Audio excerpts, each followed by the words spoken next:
जय श्रीकृष्ण।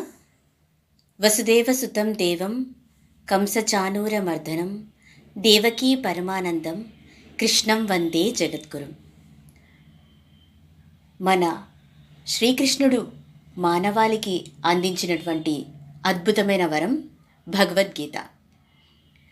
ప్రతినిత్యం పఠిస్తే మనకు ఎన్నో ప్రయోజనాలు చేకూరుతాయి.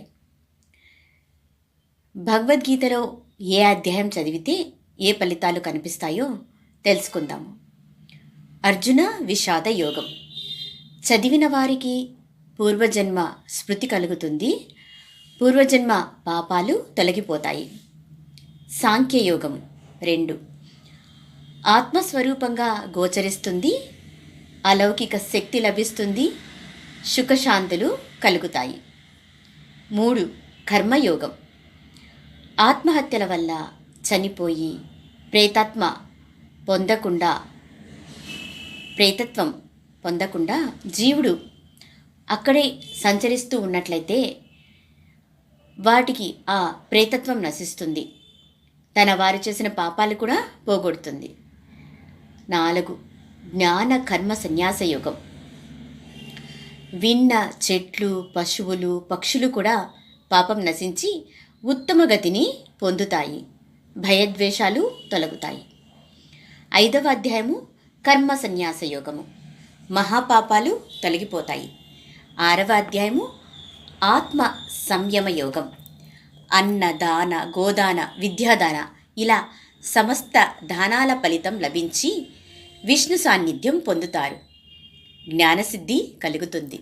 7వ అధ్యాయము జ్ఞాన విజ్ఞాన యోగము. జన్మరాహిత్యం కావాలనుకునేవారు ఈ అధ్యాయం చదివితే చాలు, ఉత్తమోత్తమైనటువంటి జన్మ లభిస్తుంది. 8వ అధ్యాయము అక్షర పరబ్రహ్మ యోగం. ఈ అధ్యాయం చదివినా విన్నా బ్రహ్మ రాక్షసత్వం పోయి ముక్తి కలుగుతుంది, పాపాలు నశిస్తాయి. 9. రాజవిద్య రాజగుహ్య యోగము. ఇతరుల దగ్గర నుంచి మనము ఏనాడైనా ఉచితంగా కానీ దొంగతనంగా కానీ తీసుకున్నందువల్ల సంక్రమించే పాపం, రుణం నశిస్తుంది, యజ్ఞం చేసిన ఫలితం లభిస్తుంది. 10వ అధ్యాయము విభూతి యోగము. ఆశ్రమ ధర్మాలన్నీ సక్రమంగా నిర్వహిస్తే ఏ విధమైనటువంటి పుణ్యం లభిస్తుందో ఆ పుణ్యం వస్తుంది, జ్ఞానవృద్ధి అవుతుంది, మహా ఐశ్వర్యం లభిస్తుంది. 11వ అధ్యాయము విశ్వరూప సందర్శన యోగము. ఈ అధ్యాయం నిష్ఠగా పఠించడం వల్ల భూత ప్రేత పీడలు తొలగుతాయి. 12వ అధ్యాయము భక్తి యోగము. శ్రద్ధగా పారాయణం చేస్తే మన ఇష్టదైవత సాక్షాత్కారం కలుగుతుంది, జ్ఞానదృష్టి కలుగుతుంది, ఏకాగ్రత కలుగుతుంది, ప్రీతి కలుగుతుంది. 13వ అధ్యాయము క్షేత్రజ్ఞ విభాగ యోగము. ఈ అధ్యాయము చండాలత్వం నశిస్తుంది, కోరిన ఫలితం లభిస్తుంది. 14వ అధ్యాయము గుణత్రయ విభాగ యోగము. ఈ అధ్యాయం పఠించడం వల్ల వ్యభిచార దోషం, స్త్రీ హత్యాపాతకం నశిస్తుంది, మహాశక్తి అనుగ్రహం లభిస్తుంది. 15వ అధ్యాయము పురుషోత్తమ యోగం. భోజనం చేసే ముందు పఠించాలి, దీనివల్ల ఆహార శుద్ధి, జీర్ణశక్తి పెరుగుతుంది, మోక్షం సిద్ధిస్తుంది, మహా తపస్సు చేసిన ఫలితం లభిస్తుంది. 16వ అధ్యాయము దైవాసుర సంపద్ విభాగ యోగము. ఈ అధ్యాయం చదివిన వారితో పాటు విన్నవారికి కూడా బల పరాక్రమాలు సిద్ధిస్తాయి, ప్రతి కార్యంలోనూ విజయం లభిస్తుంది, రాజాదిరాజులా వెలిగిపోతారు. 17వ అధ్యాయము శ్రద్ధాత్రయ విభాగ యోగము. తీవ్రమైన దీర్ఘకాలిక వ్యాధులతో బాధపడేవారు ఈ అధ్యాయం పఠిస్తే మంచిది, సత్వర ఫలితం కనిపిస్తుంది, అనేక వ్యాధులు దూరం అవుతాయి. 18వ అధ్యాయము మోక్ష సన్యాస యోగము. నిరుద్యోగులకు ఉద్యోగం, ఉపాధి లభిస్తుంది, యజ్ఞం చేసిన ఫలితము, దాన ధర్మ యజ్ఞ ఫలాలు లభిస్తాయి. ఇటువంటి ఆది గ్రంథమైన భగవద్గీతను అందరము చదువుదాము.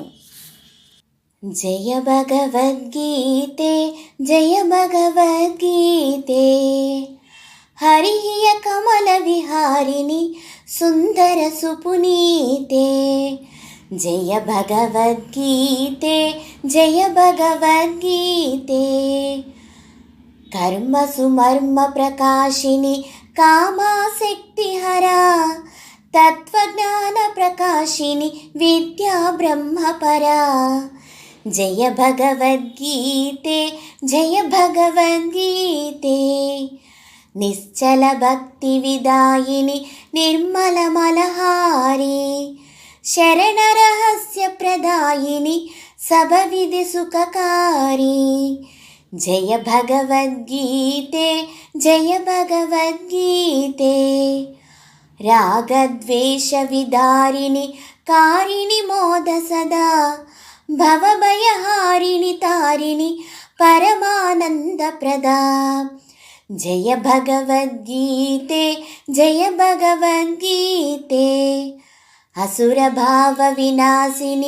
नाशिनि तमरजनी दैवी सद्गुणदायिनि हरिरसिका सजनी जय भगवद्गीते जय भगवद्गीते समता त्याग विभावनि हरिमुख की वाणी सकल शास्त्र की स्वामिनि श्रुतियों की रानी जय भगवद्गीते जय भगवद्गीते दया सुधा बरसावनि मातु कृपा की जय हरिपद प्रेम दान कर अपनो कर ली जय जय भगवद्गीते जय भगवद्गीते हरिः कमलविहारिणि सुन्दरसुपुनीते जय भगवद्गीते जय भगवद्गीते जय भगवद्गीते